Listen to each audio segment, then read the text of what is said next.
ওনাকে বক্তব্য রাখার জন্য অনুরোধ করছি। ধন্যবাদ মোশাররফ। বিসমিল্লাহির রহমানির রহিম। স্লোগান হবে না, স্লোগান, চুপ চুপ। নো স্লোগান, স্লোগান না, চুপ করে শুনতে হবে সবাইকে। মাগরিবের আজান দেবে একটু পরে, অল্প সময় অল্প। বিসমিল্লাহির রহমানির রহিম। জুলাই শহীদদের স্মরণে এবং সম্মানে স্থাপিত ডিজিটাল স্মৃতিস্তম্ভ অনুষ্ঠানের সম্মানিত সভাপতি জাউল করিম বাদশাহ, মঞ্চে উপস্থিত জেলা বিএনপি সহ কেন্দ্রীয় নেতৃবৃন্দ, আমার সামনে উপস্থিত বগুড়া জেলা বিএনপি যুবদল, ছাত্রদল, স্বেচ্ছাসেবক দল, শ্রমিক দল, মহিলা দল সহ বিভিন্ন সহযোগী অঙ্গ সংগঠনের প্রিয় সহকর্মীবৃন্দ, আসসালামু আলাইকুম। আসসালামু আলাইকুম।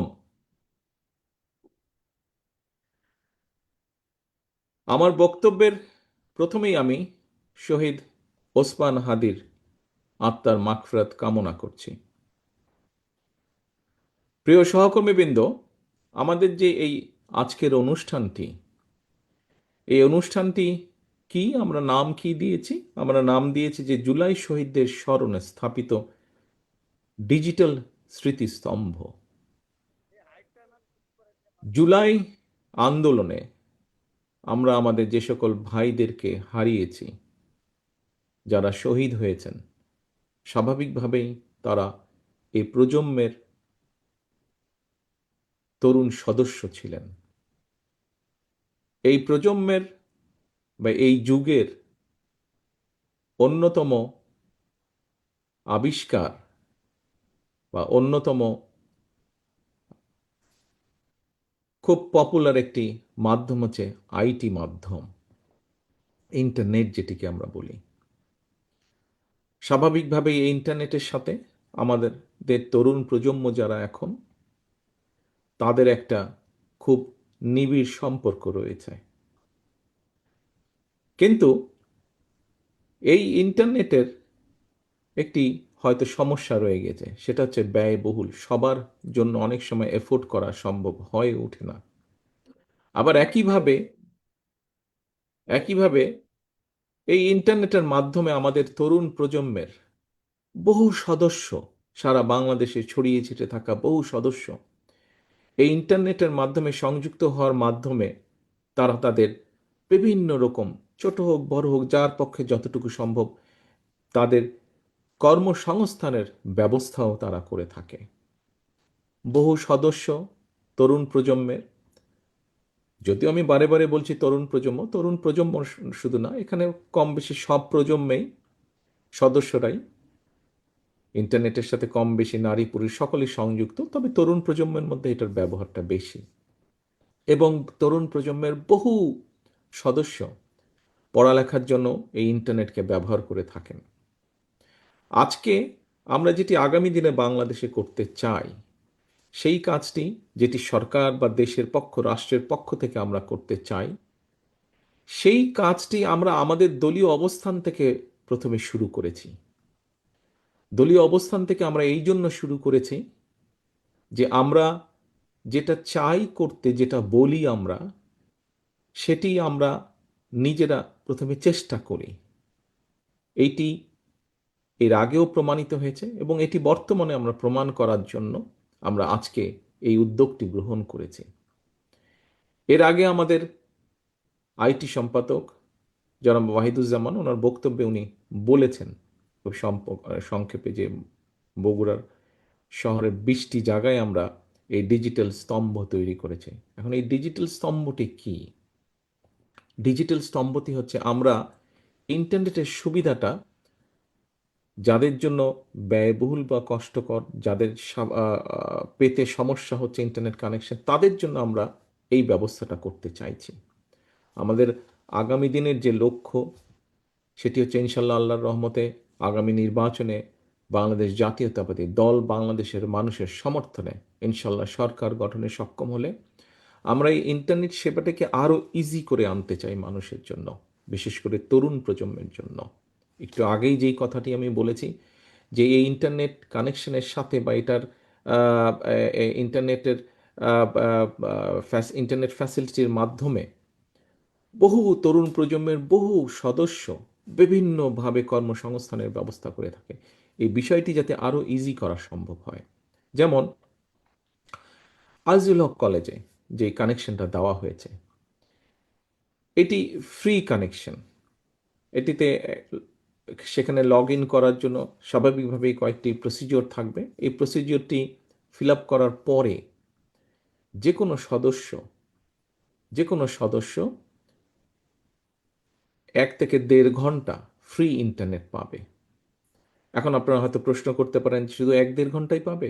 না, 1-1.5 ঘন্টা পাবে না। 1 ঘন্টা বা 1.5 ঘন্টা পরে সেটা ডিসকানেক্ট হয়ে যাবে, তখন আবার নতুন করে সে ওটাতে লগ ইন করতে পারবে। অর্থাৎ তার যতক্ষণ সময় সেটি করতে পারবে, এবং এটির জন্য তাকে কোনো পে করতে হবে না। এর মাধ্যমে কি হবে, যারা ছাত্রছাত্রী তারা তাদের ইন্টারনেট সংক্রান্ত যেগুলা পড়ালেখার বিষয় চাই সেই কাজগুলো তারা সম্পন্ন করতে পারবে। আমাদের তরুণ সমাজের অনেকে আছে যারা হয়তো ইন্টারনেটে বিভিন্ন রকম কাজ করে থাকে। কেউ হয়তো অনলাইন শপিংয়ের কাজ করে থাকে, বিভিন্ন জিনিস এখান থেকে কিনে ওখানে সে বিক্রি করছে ইন্টারনেটের মাধ্যমে। কেউ হয়তো ডিজাইনিংয়ের কাজ করে থাকে, কেউ হয়তো ডাটা প্রসেসিংয়ের কাজ করে থাকে, কেউ হয়তো কল সেন্টারের কাজ করে থাকে। অর্থাৎ এই মানুষগুলোকে যতটুকু সম্ভব একটু হলেও সুবিধা তৈরি করে দেওয়া, যাতে তাদের কাজের জন্য কিছুটা সুবিধা হয়। এবং এটি পর্যায়ক্রমিকভাবে ইনশাল্লাহ, একটু আগেই যেটা বললাম যে আল্লাহর রহমতে আমরা সরকার গঠনে সক্ষম হলে বিএনপি এই সুবিধাটা আমরা সারা বাংলাদেশে ধীরে ধীরে আমরা ছড়িয়ে দিতে চাই, যাতে সারা বাংলাদেশের তরুণ সমাজ সহ সকল মানুষ যাদের প্রয়োজন তারা এই সুবিধাটি ব্যবহার করতে পারেন। এবং এই সুবিধা ব্যবহার করার মাধ্যমে এই সুবিধাটি ব্যবহার করার মাধ্যমে মানুষ, বিশেষ করে তরুণ প্রজন্ম, তারা যাতে তাদের কর্মসংস্থানের ব্যবস্থা করে ফেলতে পারে। প্রিয় সহকর্মীবৃন্দ, এর ভেতরেই আপনারা এর মধ্যে অনেকেই উপস্থিত ছিলেন, সেটি বিএনপি, ছাত্রদল, যুবদল, স্বেচ্ছাসেবক সহ বিভিন্ন অঙ্গ সহযোগী সংগঠনে আমাদের এখানে নেতৃবৃন্দ উপস্থিত ছিলেন।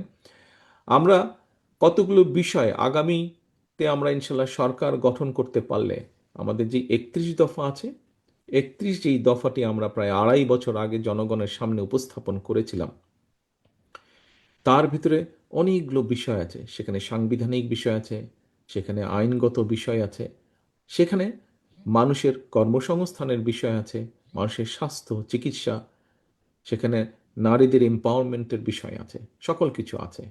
কিন্তু যেহেতু 31 দফা মানুষের জন্য সবসময় মনে রাখা সম্ভব হয় না, সেই জন্য ওটাকে ছোট করে নিয়ে এসে আমরা 7টি বিষয় আপনাদের সামনে উপস্থাপন করেছি। যেমন একটি খুব পপুলার বিষয় ফ্যামিলি কার্ড। এর মধ্যে নিশ্চয়ই সবাই ফ্যামিলি কার্ডের সাথে পরিচিত হয়েছেন না আপনারা? ফ্যামিলি কার্ডের সাথে এই ফ্যামিলি কার্ডটি আমরা তো মানুষের মধ্যে পৌঁছে দিতে চাই, বিশেষ করে নারীদের কাছে। এই ফ্যামিলি কার্ডটি হবে নারীদের কাছে। আমরা কৃষক কার্ড বা ফার্মার্স কার্ড একটা ইন্ট্রোডিউস করতে চাই, যেটি আমাদের প্রান্তিক ক্ষুদ্র মাঝারি কৃষক যারা আছেন তাদেরকে সহযোগিতা করার জন্য আমরা এটি পৌঁছে দিতে চাই।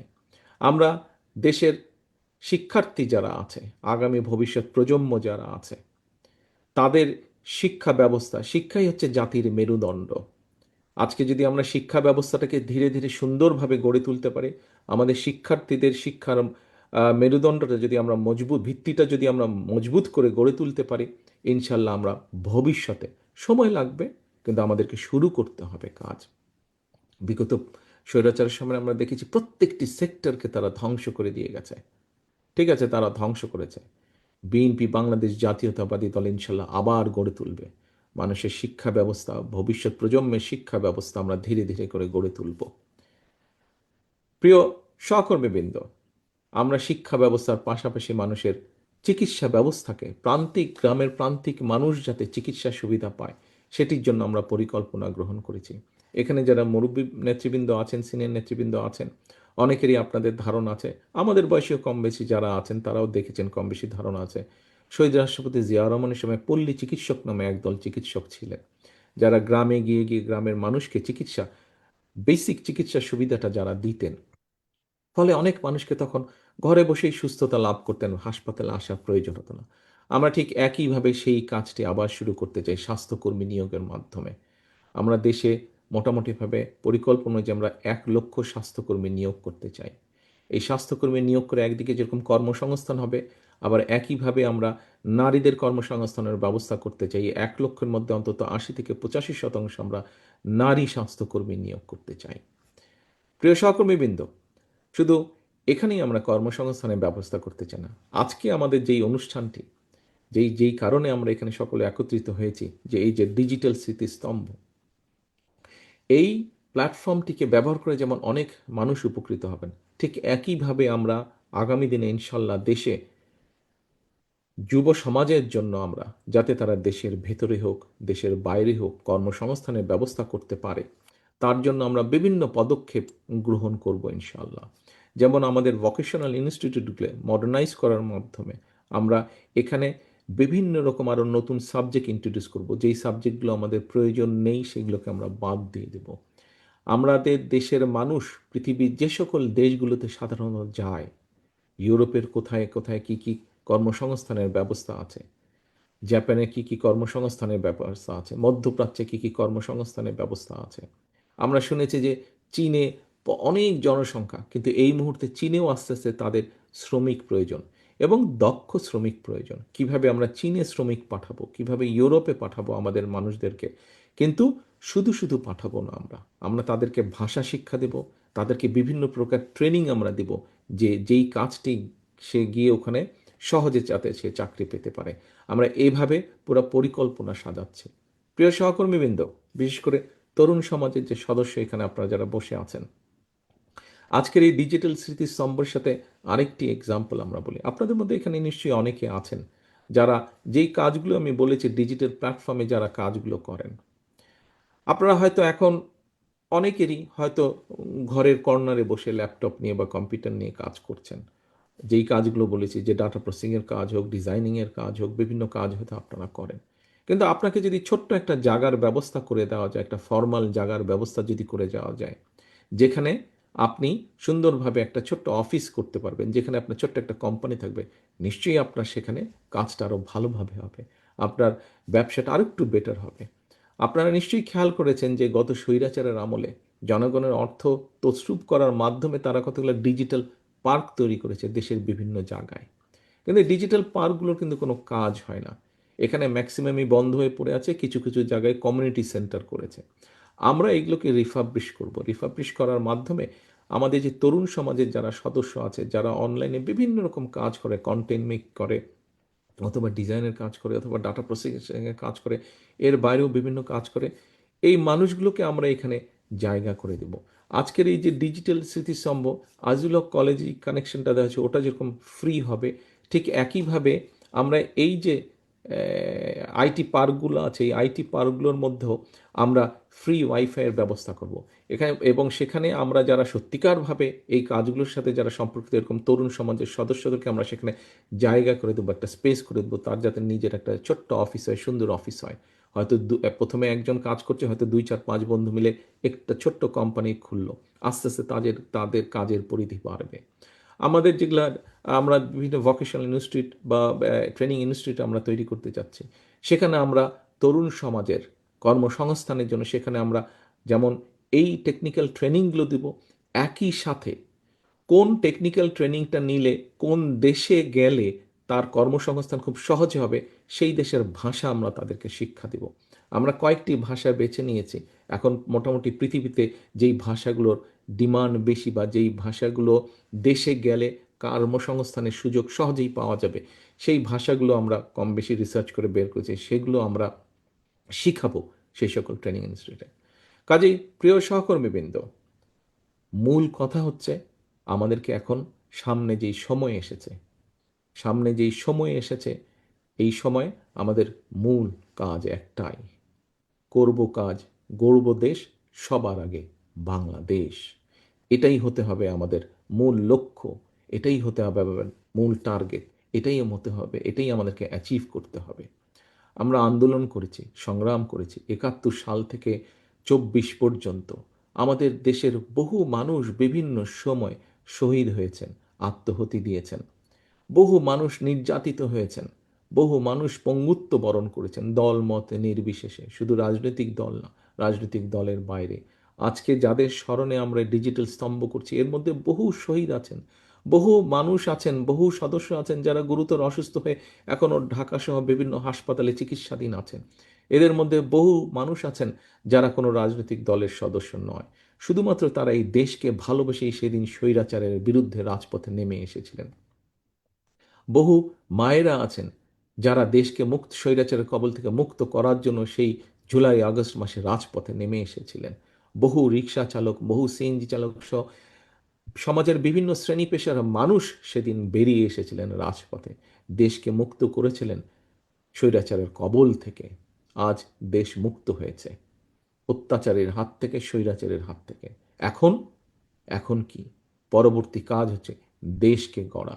প্রিয় সহকর্মীবৃন্দ, আপনারা বগুড়া জেলার অধিবাসী। বগুড়া জেলার অধিবাসী হিসাবে আপনাদের এই জেলার একজন সন্তান আছে। কে সে?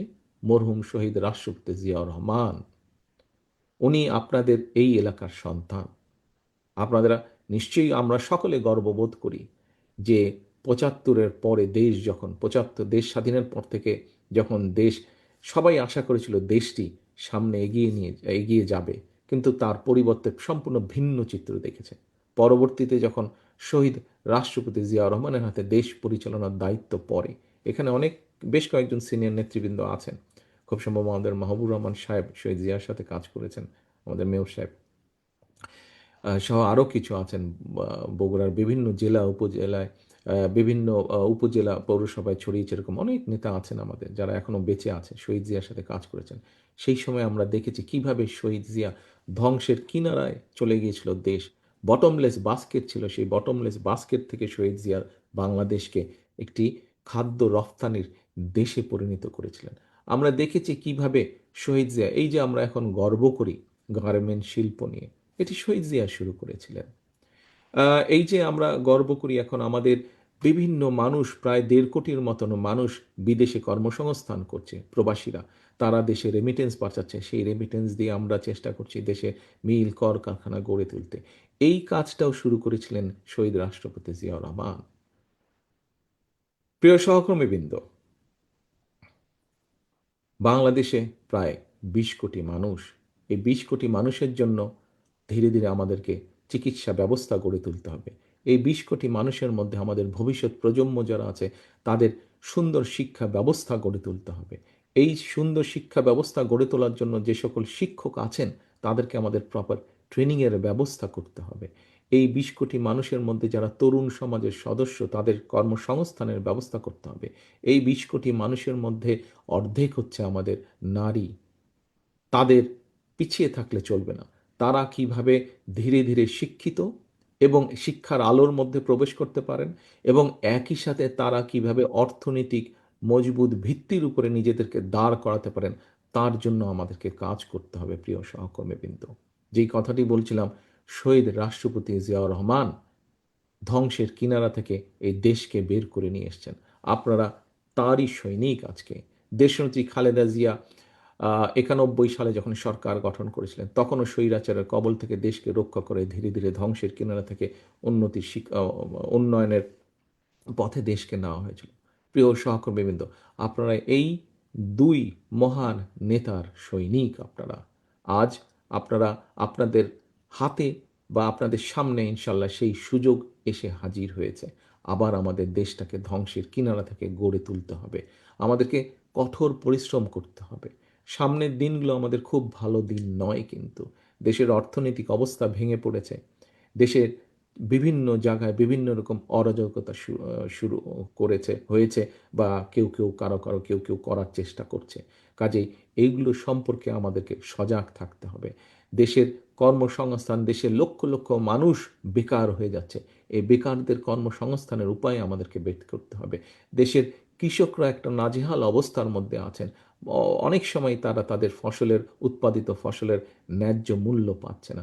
বাজার ব্যবস্থার মধ্যে যেভাবে ভেঙে পড়েছে, যেভাবে বিভিন্ন দুষ্ট চক্র ঢুকেছে, তার থেকে এটাকে বের করে নিয়ে আসতে হবে, যাতে মানুষ সহজে ন্যায্য মূল্যে তাদের নিত্য প্রয়োজনীয় দ্রব্যগুলো তাদের হাতের নাগালের মধ্যে পায়।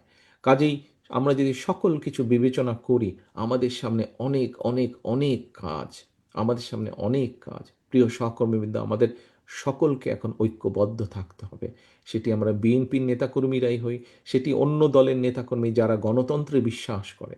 আজকে এই যে শহীদ ওসমান হাদি যে শহীদ হয়েছেন, যে মানুষটি শহীদ হয়েছেন, এই মানুষটিও কিন্তু গণতন্ত্রের পথেই ছিলেন। এই মানুষটিও কিন্তু আগামী নির্বাচনের একজন প্রার্থী ছিলেন, অর্থাৎ উনি একজন প্রার্থী ছিলেন। ঢাকা ৮ আসনের উনি প্রার্থী ছিলেন এবং এটির মাধ্যমে প্রমাণিত হয় যে শহীদ ওসমান হাদি নিজেও গণতন্ত্রে বা ভোটের রাজনীতিতে বিশ্বাস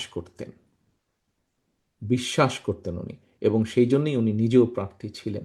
কাজেই আজকে শহীদ ওসমান হাদির প্রতি যদি সম্মান রাখতে হয় আমাদেরকে, আজকে আমাদের জুলাই শহীদদের প্রতি যদি সম্মান রাখতে হয়, জুলাইয়ের যোদ্ধাদের প্রতি যদি সম্মান রাখতে হয়, আজকে আমাদের ৭১-এর শহীদদের প্রতি যদি সম্মান রাখতে হয়, ৭১-এর মুক্তিযোদ্ধাদের প্রতি যদি সম্মান রাখতে হয়, তাহলে আমাদের একটাই লক্ষ্য হতে হবে এখন, দেশের মানুষের জন্য যেভাবে হোক শান্তি প্রতিষ্ঠা করা এবং দেশের জন্য কাজ করা, দেশকে সামনে নিয়ে যাওয়া।